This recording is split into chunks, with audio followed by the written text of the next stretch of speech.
Boa noite, irmãos. Que a paz do Senhor esteja sempre conosco, né? A gente sempre pede isso para reforçar, porque nós precisamos dessa paz em nossos corações, em nossos sentimentos e em tudo aquilo que a gente pensa e faz. A lição de hoje é o item 54, capítulo 54 do Fonte Viva, e o título, como todos os títulos destes livros, ele é bem sucinto, bem pequenininho, 2 palavras que dizem tudo. E o texto é: procuremos com zelo, ou seja, procuremos com carinho, com afinco. Mas procuremos o quê? Aí Emmanuel coloca um texto, uma frase da carta de Paulo aos Coríntios, a primeira epístola, que ele diz assim: procurai com zelo os melhores dons, e eu vos mostrarei um caminho ainda mais excelente. E durante todo o correr desse pequeno texto, que não chega a uma página completa, ele nos mostra aquilo que a gente deve buscar.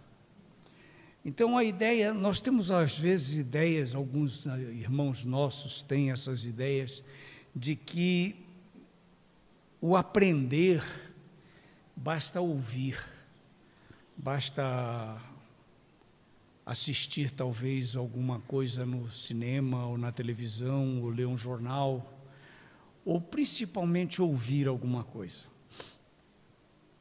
Só que só ouvir não leva ao aprendizado.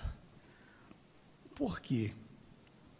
Porque tudo que nós fazemos para que nós tenhamos condições de executar com mais tranquilidade e com clareza, ou melhor, com certeza de que estamos fazendo direito, é aprendendo, treinando, estudando, lendo, percebendo. Um exemplo para que a gente tenha a ideia fundamental disso que eu estou falando é o seguinte: aqui mesmo nós estamos conversando, eu estou falando sobre o assunto, e a percepção num primeiro momento é muito grande, porque vocês estão concentrados naquilo que a gente está dizendo aqui em cima. E num primeiro momento, quando terminar, vocês têm o que? 60%, 70%, talvez até 80% daquilo que foi dito. Está na memória. Aí tem a oração, vocês vêm para a cabine de passe. Quando chega na cabine de passe, o pensamento já muda, porque vocês têm que concentrar na oração para tomar o passe. Então, parte daquilo que foi dito durante a palestra, ele já vai para um escaninho diferenciado no cérebro. E a gente já perde mais uns 20% daquilo que foi dito. Aí os 70% baixam para 50%. Aí quando sai daqui, vocês entram na conversa natural do dia a dia, no salão, antes de ir embora. E isso já envolve a percepção que vocês tiveram com outros assuntos. Aí o que é que acontece? 10%, 15% também lá se foram embora. Quando chegam na rua, que se envolvem, pegam um carro, vão a pé para casa, vendo o caminho, aquela coisa toda, lá mais 20% se vão. Ao chegar em casa, talvez lembrem do título e de pedaços, flashes daquilo que foi dito, foi conversado aqui. Mas se vocês chegarem em casa, pegar o livro, foi o número 54, pegar o capítulo 54 e ler, já volta uma grande parte daquilo que foi falado. E se a partir daí vocês estudarem um pouco, complementarem a leitura com leituras do Evangelho segundo o Espiritismo, leituras do Livro dos Espíritos, a segurança de que o entendimento se torna maior é muito grande. Porque nós estamos buscando aumentar o conhecimento, nós estamos aprendendo aquilo que foi dito. E o que é que que nos pedem no livro, no texto, para a gente procurar com zelo os dons que nós temos. Porque no curso que é a vida, nas aulas que nós temos ao longo da vida, e não é uma só, temos muitas, é um curso de aprimoramento muito grande que nós fazemos para o nosso espírito. E isso nos dá uma gama de conhecimento muito grande. Mas eu preciso aprimorar tudo aquilo que eu faço, de alguma forma. Se eu tenho mediunidade, e nós já sabemos hoje que todos nós temos mediunidade em graus diferentes. Por que eu tenho mediunidade? Ora, você em algum momento já não foi influenciado por um espírito? Principalmente quem vem no centro espírita por causa de sofrimento, de desequilíbrio, vem buscar um conforto. O que é que está acontecendo? Geralmente ele está tendo uma influência espiritual. E o que é essa influência espiritual?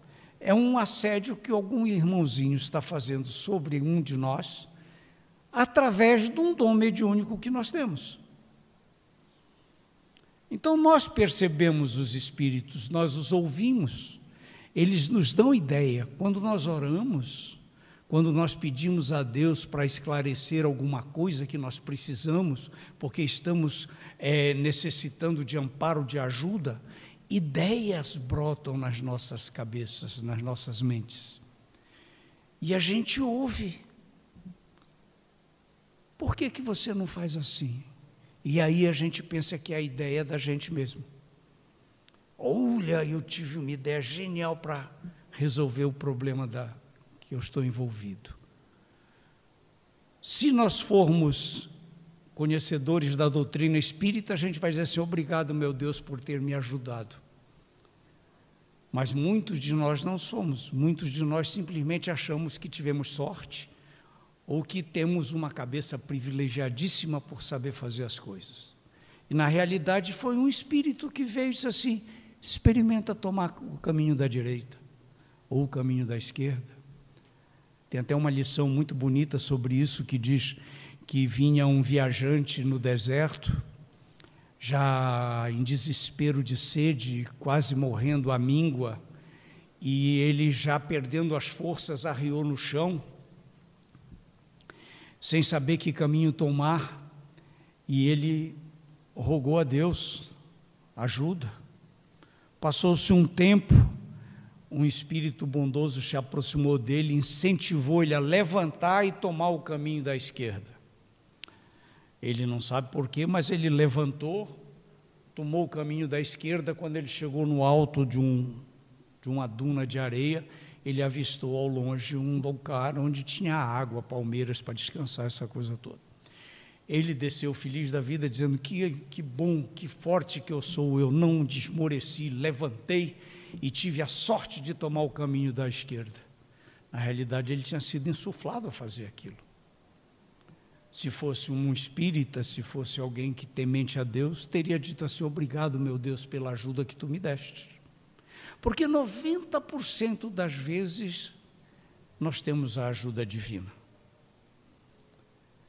E se nós vamos aprendendo a cada vez que nós utilizamos essas ajudas, nós vamos reforçando em nós uma coisa: a fé, que é tão forte que move montanhas, e nós precisamos tê-la. Fé em Deus, fé em tudo aquilo que se move nesse universo e que vive graças a Ele. Então, nós não devemos nunca interromper os caminhos que nós tomamos de aprendizado. E temos muitos exemplos, muitos exemplos. Nós vamos vendo no nosso dia a dia como funciona tudo isso. E não é diferente dentro da doutrina como dentro da vida. Como é que uma criança aprende? A criança aprende pela constância da informação.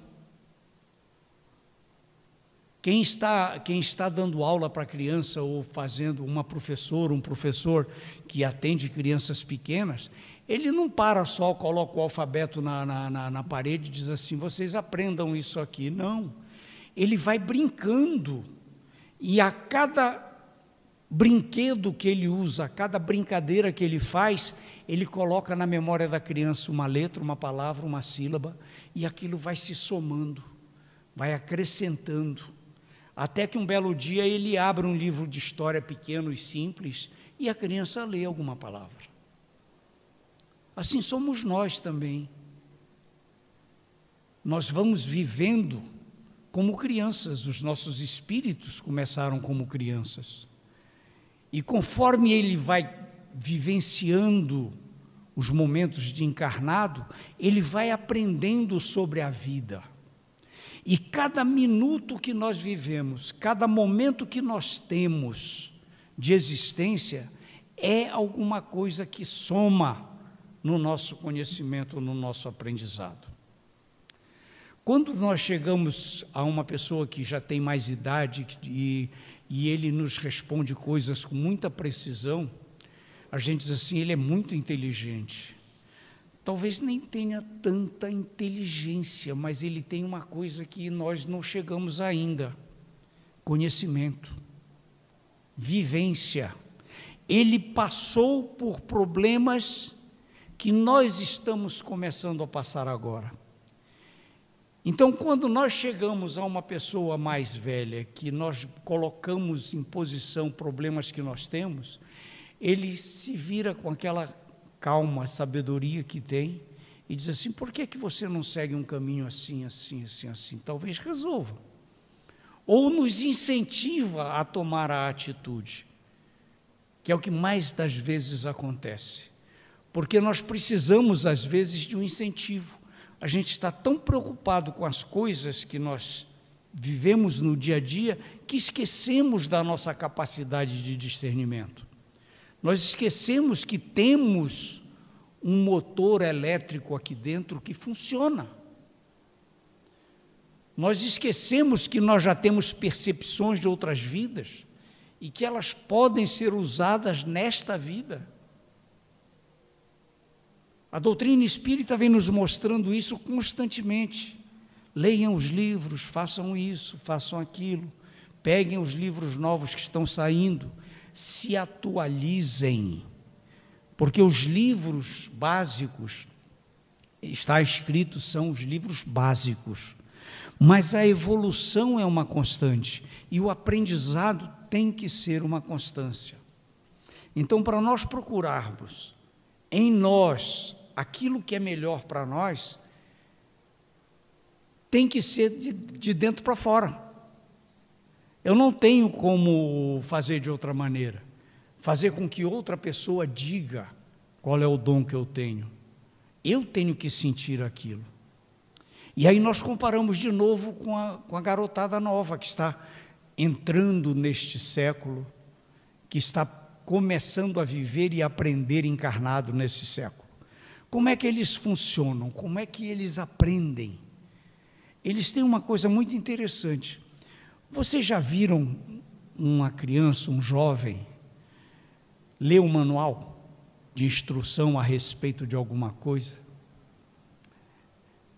Eu ponho dúvida que algum jovem, alguma criança, algum momento tenha pego um manual de um celular, de um tablet, de um computador, de alguma coisa que seja e tenha lido. E nós adultos que já tentamos ler, só faltamos ficar loucos, porque são manuais de 100, 200, 300 páginas, que a única coisa que a gente entende é assim, pegue o fio, coloque na tomada e ligue o botão. Isso a gente faz legal. Aí quando a coisa liga e você começa a ler, aí ele tem um trechinho que diz assim, faça isso, isso, isso, vá na página 157, aí você vai lá para a página 157. Aí na página 157 tem mais uma frase, volte para a página 94, aí você volta para a página 94, aí você endoida e larga o manual. A vida também é assim. Vocês já notaram que a nossa vida é um manual complicado? A gente não tem instruções de como ver. Eu vejo muito isso com as mães novas, que dizem assim, filho não traz manual.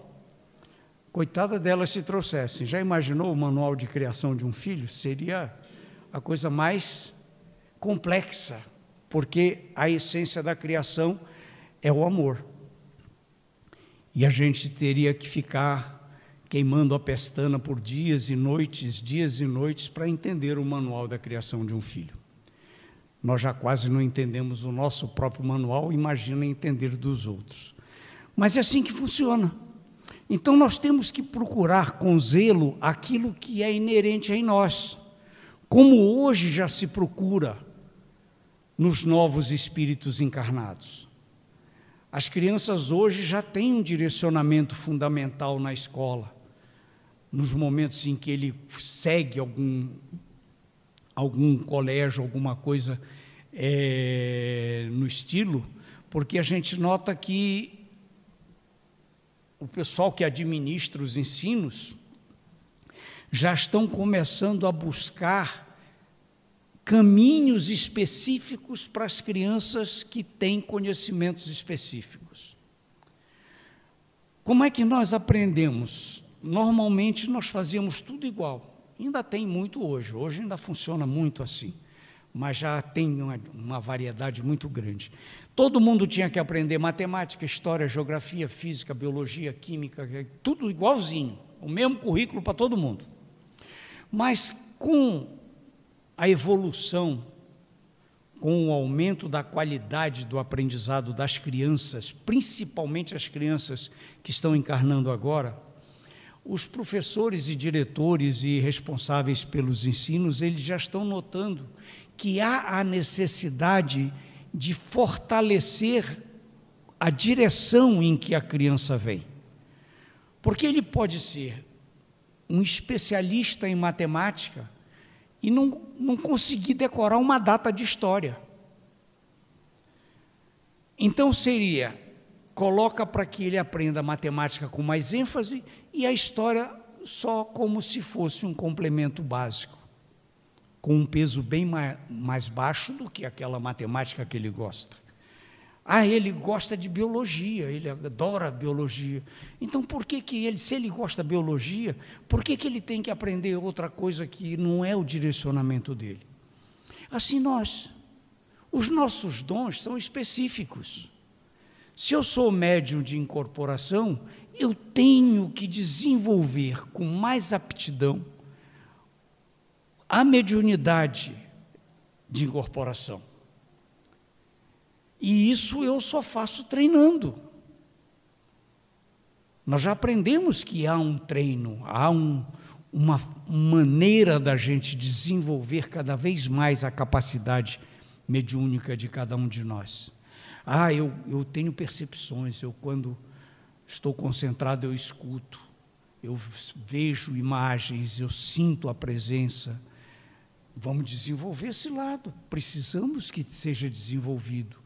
Porque essa percepção pode ser útil em muitas coisas, principalmente na sua própria existência, na sua própria vida. É o aprendizado constante que a gente vai fazendo para poder evoluir e reforçar os dons naturais que temos. Se eu não tenho o dom da psicografia, eu não tenho por que ficar com uma caneta insistindo e tremendo a mão em cima do papel. Vamos descobrir para que eu consigo, como é que eu consigo desenvolver mais e mais a minha capacidade. Eu consigo me concentrar e fazer orações. A minha mente funciona como se fosse um eletroímã de energias, e eu consigo fazer uma sustentação muito boa no trabalho.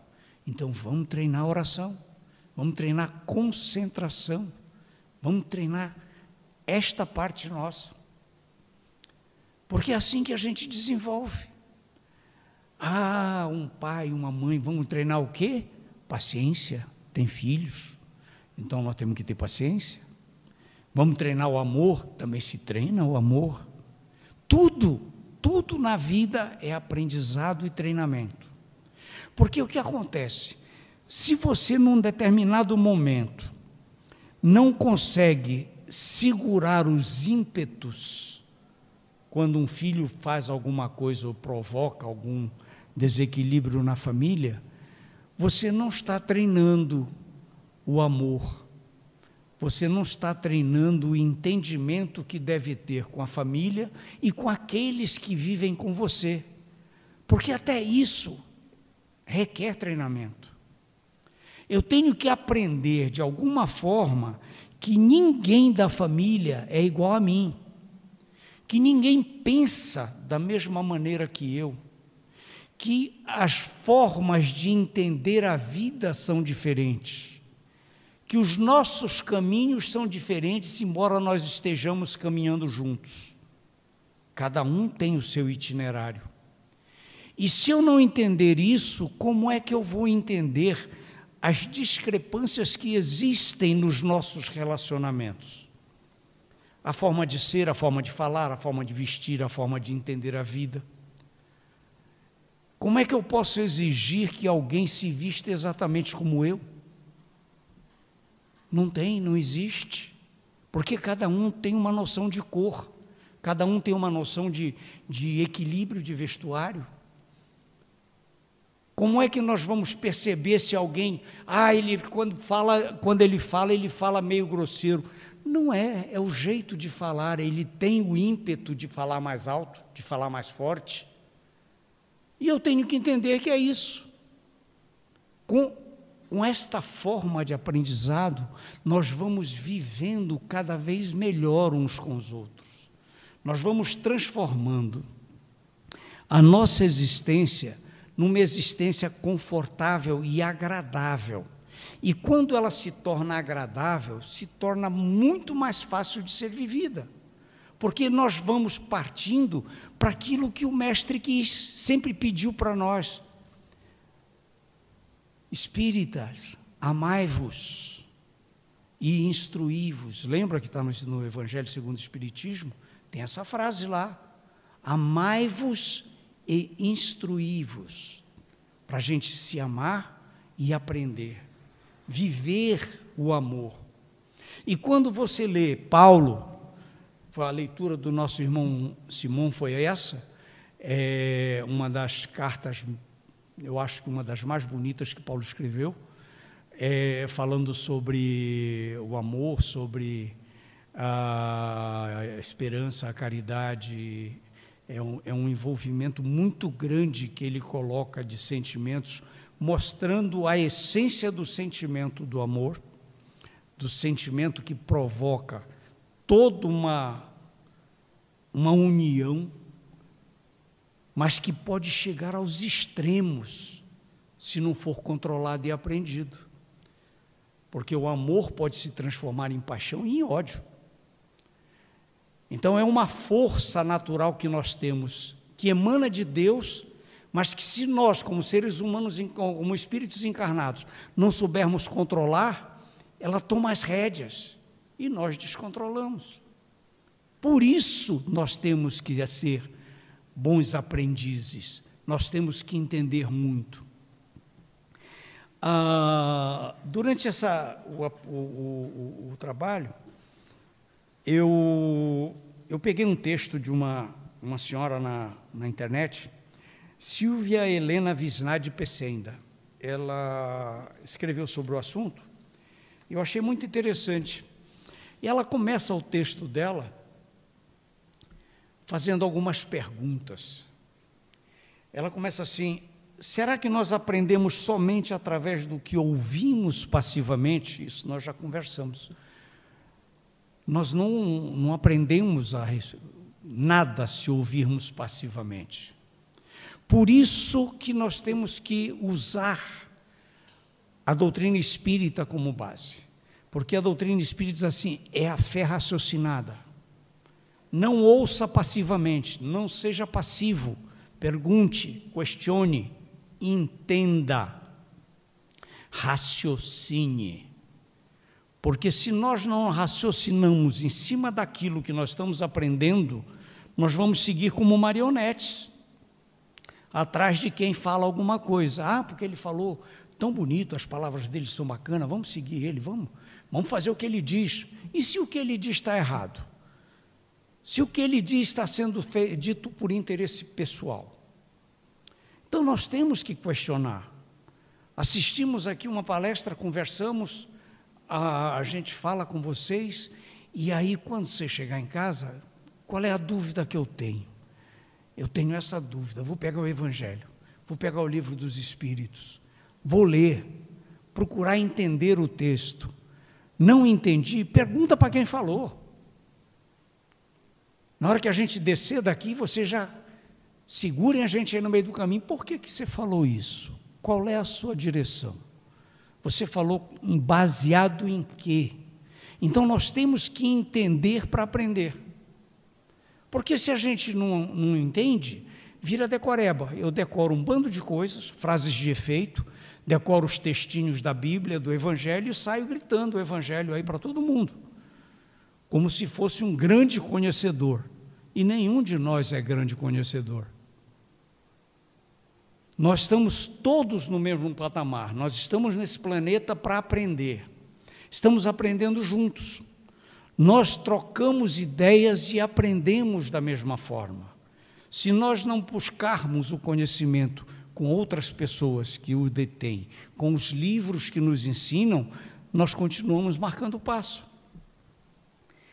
E ela continua perguntando, ela fez umas 5 ou 6 perguntas. Em termos comportamentais, o que caracteriza um efetivo aprendizado? Então, o que é que um aprendizado efetivo faz com o meu comportamento? Quando eu aprendo de veras, quando eu aprendo de fato. Ele muda o meu comportamento. Ele me transforma. Faz com que a gente seja uma luz no caminho da gente mesmo. E se a gente ilumina o nosso caminho, nós iluminamos o caminho dos outros. Então, toda vez que eu aprendo, e aprendo coisas boas e saudáveis, eu estou me transformando num ser mais saudável, mais leve, mais amoroso, mais iluminado. No que consiste o processo de aquisição de experiências? Por que erramos? Aquisição de experiências é o famoso aprendizado por erro e acerto, que as crianças são fantásticas em fazer. Quando eu comecei a falar sobre manual, que criança não lê manual, você pega uma criança pequenininha, entrega um celular para ela não está preocupada em absoluto com o caminho que ela vai tomar, ela quer que aquilo funcione de alguma forma. Aí ela mete o dedo em cima e erra. O que é que ela faz? Ela começa de novo. Aí ela vai 4, 5 vezes e erra, e volta. Na terceira, quarta vez que ela faz, em vez de 5 vezes, ela faz 6, 7. Aí ela já aprendeu mais 2 passos. Daí a 3, 4, 5 dias, ela está manipulando o celular da gente como se fosse nós mesmos. Ela faz o que quiser dentro do celular. Por quê? Porque ela não tem medo de errar. Ela aprende por erro e acerto. Então, ela erra, na hora que ela acerta, ela decora. E aí, da próxima vez que ela vem, aquele ponto que ela decorou, ela já vai para frente. Aí ela tenta mais 2, 3 para frente. E assim vai aprendendo. Quando nós ficamos adultos, quando nós já crescemos, nós criamos um vínculo com o erro muito grave. Nós temos pavor de erro. Nós não gostamos de errar. Nós não queremos errar, nós não queremos que ninguém diga que você errou, que ninguém diga que você não acertou um trabalho que foi dado para você fazer no trabalho, no emprego. Você não quer que ninguém na escola, na faculdade, diga que você errou uma questão que foi dada na prova, no teste. E por aí vai. É uma forma natural nossa, quando nós crescemos.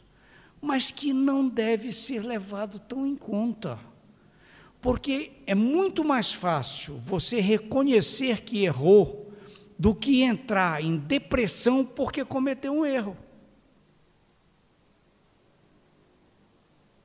Porque tem pessoas que deprimem, desestruturam quando cometem erros. E existe um ditado que é fantástico: errar é humano. Porque nós não conhecemos tudo, nós estamos aqui para aprender. E, em se tratando de aprendizado, eu tenho que cometer enganos. Eu não vou sair um expert em fé, em doutrina espírita, basta ler um livro. Eu tenho que ler, pesquisar, comparar um com o outro, ler os livros novos que estão saindo agora na atualidade, e com isso tomar o rumo que eu quero, dentro do conceito da doutrina. O livro básico é para me mostrar como é a base da doutrina. Por isso ele é chamado básico. Eu tenho todo um alicerce onde eu vou construir a minha casa, onde eu vou construir a minha vida, onde eu vou plantar aquilo que eu acho que é o certo. Aí ela pergunta assim: perante os próprios erros, qual a postura mais adequada para a devida superação? Acabamos de falar sobre isso. A desculpa. É o reconhecimento do erro. Eu errei. Se foi alguma coisa que machucou alguém, pede-se desculpas. A gente baixa a cabeça assim: desculpe, eu errei. A partir de agora não erro mais, não cometo mais esse engano, porque eu aprendi, por aqui eu não vou mais. Não é? É uma das formas que a gente tem, reconhecer o erro e partir para frente. Por quê? Porque a vida não para. E se eu ficar remoendo o passado, eu não consigo planejar meu futuro. Eu tenho que tudo aquilo que eu faço hoje, que deu alguma coisa errada, eu tenho que reconhecer o erro e de me desvencilhar dele. Ele vai para aquele alicerce de conhecimentos para que eu não erre mais e eu continuo caminhando em direção ao meu futuro, porque eu vivo o meu presente, eu vivo aquele momento que eu estou vivendo. O que passou, passou. O que vem, eu não sei o que vem, porque eu mudo a qualquer momento. A gente muda o nosso caminho a cada passo. Eu estou caminhando para frente, eu quero dobrar para a direita, eu viro para a direita e dobro para a direita. Quero dobrar para a esquerda, eu viro para a esquerda, dobro para a esquerda. E alguém vai dizer que daqui a 5, 10 minutos eu vou virar para a esquerda ou para a direita? Não. A intenção é minha, a vontade é minha, a vida é minha. Eu mudo o meu futuro conforme as minhas próprias necessidades e vontades. Agora, se eu tiver uma base sólida de conhecimento doutrinário, de entendimento do Evangelho, de todas aquelas coisas que nós aprendemos dentro de uma casa espírita e fora dela, com a vida, eu tenho condições de determinar o caminho para onde eu vou, da forma mais agradável possível.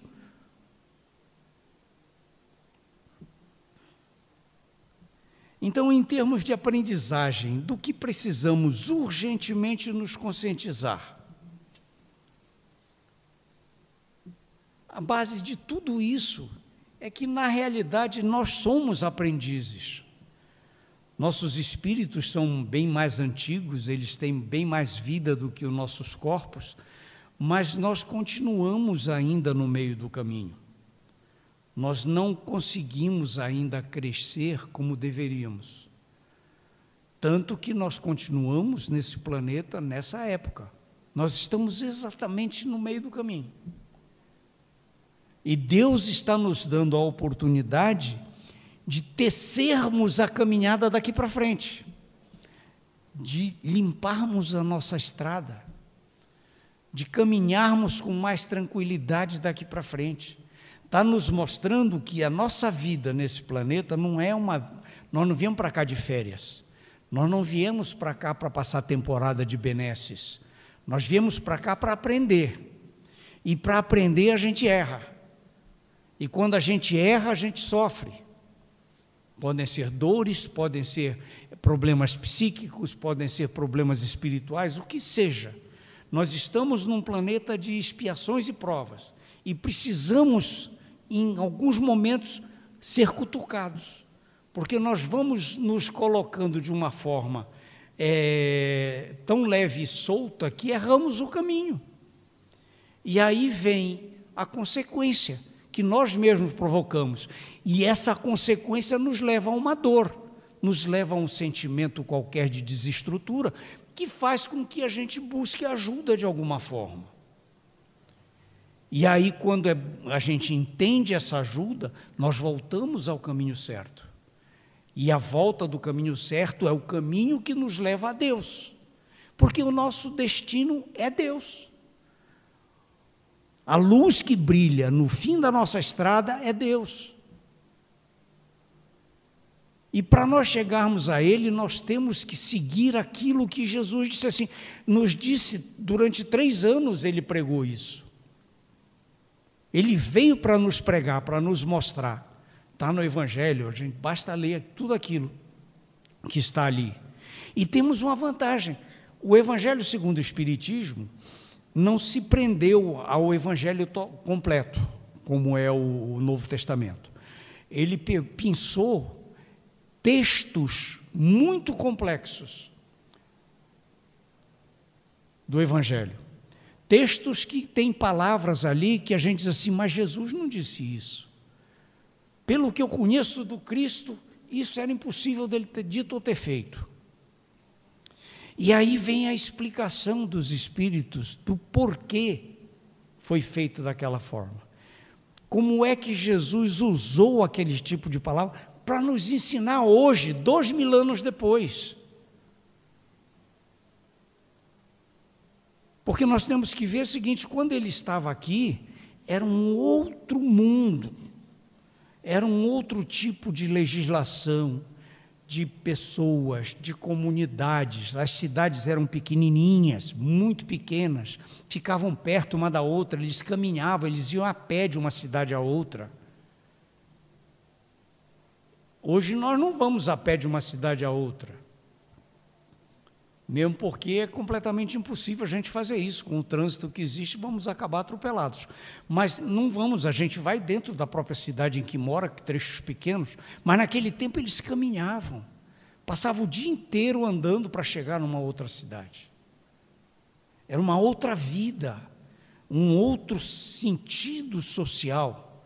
As pessoas se organizavam de forma diferente. E em alguns momentos Jesus foi ríspido. Ele falou coisas que a gente diz, puxa, mas Jesus, daquele jeito que ele era, ele falou isso. Mas aí vem a explicação. E se você lê o Evangelho com calma e entendendo, buscando absorver cada palavra, vai ver que aquela é a essência do que nós precisamos hoje. Então, meus irmãos, tudo está colocado nas nossas mãos nesse meio do caminho. Nós já não estamos tanto lá para trás, porque nós já estamos numa sociedade bem mais, com muito mais conhecimento de vida, de relacionamento, de tudo. Nós estamos com uma quantidade de literatura a respeito do assunto, que faz com que nós tenhamos bibliotecas enormes sobre assuntos dos mais diversos, que regem a nossa vida desde o momento do nascimento até o desencarne. Nós estamos com tudo na mão, só precisamos procurar com zelo. Eu vou ler um livro, aí pega um romance e lê o romance, mas não se prenda na essência da história, porque tem as nuances dentro de cada envolvimento dentro daquele romance. Então, tudo isso a gente tem que perceber. E nós estamos no momento da percepção maior. Nós estamos em situações agora cada vez mais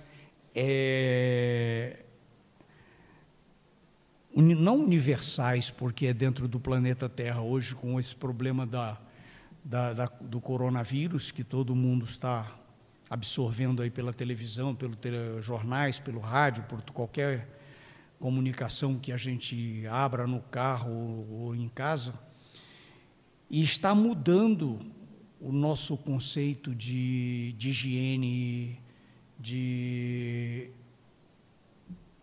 aglomeração, de união. Por quê? Nós temos que continuar unidos, temos que continuar nos aglomerando, porque nós somos seres sociais, mas temos que ter alguns limites que não permitam que esse vírus se transfira de um para o outro. Então, são noções que nós vamos aprendendo como? Vivendo. E o que mais eu transfiro de um para o outro? Eu também transfiro ideias, eu também transfiro sentimentos, eu também transfiro muita coisa pessoal, principalmente se nós tivermos crianças no seio da família, porque eles são muito mais influenciáveis por nós adultos. Precisamos, de alguma forma, aumentar em nós a noção de aprendizado, aquilo que nós queremos para nós. Eu vou no centro, tomo um passe, saio bem, vou embora, tal, daqui a uma semana eu volto, tomo outro passe, se eu precisar na quarta-feira eu também venho. Não é por aí o caminho. O meu passe tem que ser todo o tempo. É a minha oração matinal, é a minha oração noturna, é o momento em que eu estou caminhando, falar com Deus, me unir a Ele mentalmente, fazer com que eu esteja sempre ligado à terra, às coisas que estão em minha volta, e a Deus, que é o Criador de tudo. Isso é um passe 24 horas. Eu estou recebendo energia divina 24 horas. Mas eu estou percebendo isso, eu estou sentindo em mim essa sensação de sentir, de perceber, de sentir que você está tendo um amparo, nos faz crescer cada vez mais e faz com que a gente ampare outras pessoas, faz com que a gente abrace outras pessoas com mais harmonia, com mais carinho, que a gente expanda o amor que está em todos nós. Essa é a melhor forma de vivermos e trazermos os nossos dons naturais para fora, para usá-lo com os outros que ainda não fizeram isso. Que a paz do Senhor esteja conosco.